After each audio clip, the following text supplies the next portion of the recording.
વિકાસ વિરોધી રાજકારણ સામે દ્રઢ નેતૃત્વ. મેહુલભાઈ ગોંડલિયાનો વિરોધીઓને કરારો જવાબ. નમસ્કાર, સહજ ન્યૂઝ સાથે હું છું ગોપાલ ભેસાણી.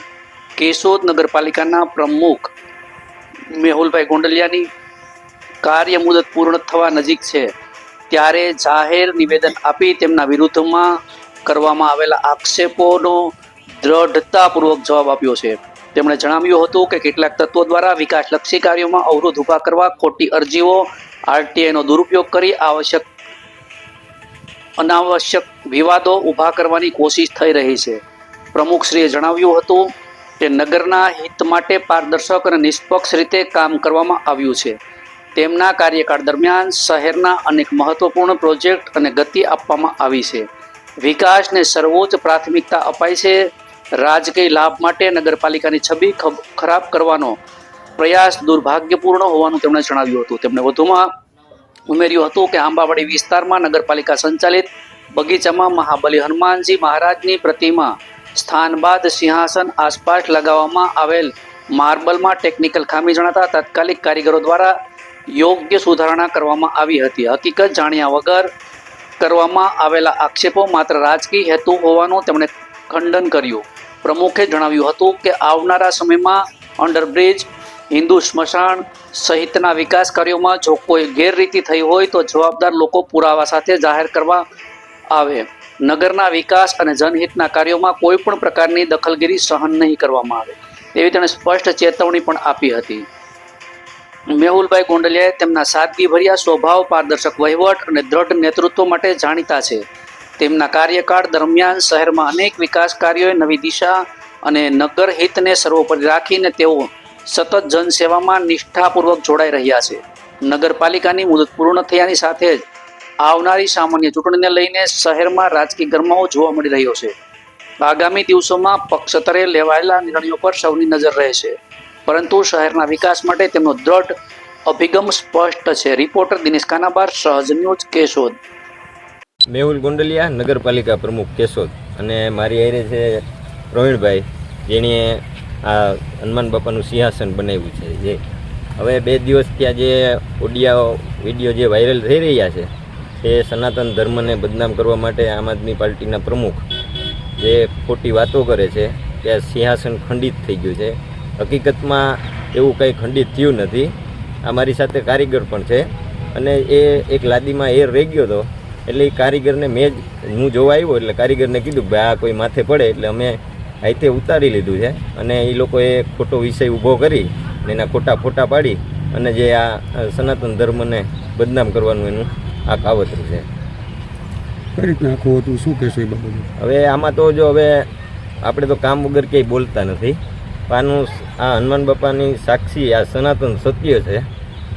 કેશોદની 1 લાખ વસ્તીનો એક પૂર્વ નગરપાલિકાના પ્રમુખનો છોકરો જે જયચંદ જ કહેવાય, જેણે રાજકારણની એવી છેલ્લી કક્ષા ઉપર લઈ આવ્યા કે આજની આ કેશોદના રાજકારણ વચ્ચે હનુમાન બાપાને પણ લઈ આવ્યા છે. હું પ્રમુખ થયો અને મારા એના સિવાયના જો કોઈ પ્રમુખ થાય તો આ લોકો કેશોદ નગરપાલિકાના પૂર્વ પ્રમુખનો છોકરો ખોટી અરજીઓ કરાવી, ખોટું ગમે ત્યાં સોશિયલ મીડિયામાં કે મુકાવી અને પોતાનું એક સ્થાન ખોટી રીતે ઊભું કરવા માટે નગરપાલિકા ઉપર દબાણ કરે છે. અને આ ભાઈ જે આમ આદમી પાર્ટીનો પ્રમુખ છે એની એરે આ પૂર્વ નગરપાલિકાનો પ્રમુખનો છોકરો કાયદેસરની રીતે સંડોવાઈ ગયેલો છે. એની દુકાને બે કલાક મિટિંગ થાય છે. એની વાડીએ પણ આ ભાઈ અહીંયા જાય છે, ત્યાં પણ અનેકવાર મિટિંગ થાય છે. અને ખોટે રીતે પાર્ટીમાં જ રહીને પાર્ટીને નુકસાની કરવાની આ વાત છે. આપણા તરફથી શું પગલાં બાબતે? જો આમાં તો રાજકારણમાં ગુજરાતીની કહેવત છે ને, પહેલો ઘા પરમેશ્વરનો, પણ રાજકારણમાં હે ને છેલ્લો ઘા પરમેશ્વરનો હોય. એટલે આપણી પાસે બધાય પ્રૂફ છે, એના ફોટા, કોલ ડિટેલ સહિતના તમામ પ્રૂફ છે. પણ એનો સમય આવશે એ મારે જેને બતાવવાનું છે એને તમામ આ બધું જાહેર કરવામાં આવશે.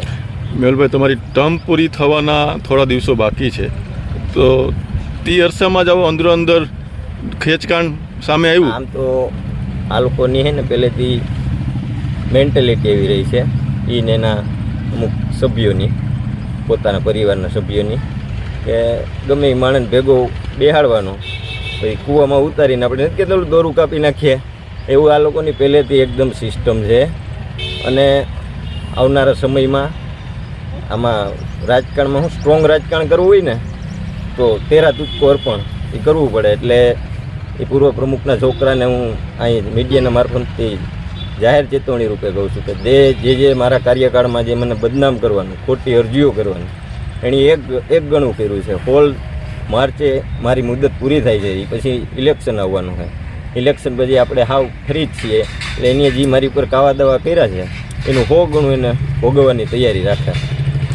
તો આવનારા સમયમાં એવું જોવા મળે કે મેહુલભાઈ ઇલેક્શન પછી મીડિયા સમક્ષ અમુક પ્રૂફ રજૂ કરશે. ઇલેક્શન પછી નહીં, આને આપણે ટોટલ આના વિશે એનું બધું પ્રૂફ આપણી પાસે છે. પોતે દૂધના ધોયેલા હોય અને બીજા પોતે હોનું ને બીજા કથિર, એવી એની વાતું હોય છે. એની આવનારા સમયમાં પહેલી કોન્ફરન્સ સ્મશાન ખાતે આપણે કરવાની છે. સ્મશાન એટલે માણસની જિંદગીનું અંતિમ સ્થાન છે. ત્યાં શું થયું છે એ પછી એક આપણે રેલવે ફાટકે આવી અલગ અલગ જગ્યાએ ટોટલી પ્રેસ કોન્ફરન્સ કરી અને એની જેટલી મને એકને નહીં, એના સિવાયના બીજા પ્રમુખ બન્યા હોય એને કેન પ્રકારે કેમ બદનામ કરવા, સમાજમાંથી કેમ એને પછાડવા. અને મારી એક તો એના ભેગા જેટલા બેહે છે, ઉઠે છે સામાજિક રાજકીય માણસો, એને મારી નમ્ર વિનંતી છે, તમે બધાએ સવારે તમારી કુળદેવીની સામે દીવો કરી ને એકવાર તમારા અંતરાત્માને પૂછજો. આ લોકોનો કાયમીનો ધંધો આ જ છે. પોતાની રાજકારણ પૂરું ટૂંકમાં નબળું પડતું હોય તો ભેગા બીજાને 10ને લઈ જવા અને બીજા બધાને ખોટી રીતે ચિતરવા, એ જ આનો ટૂંકમાં કાયમી ધંધો જ છે.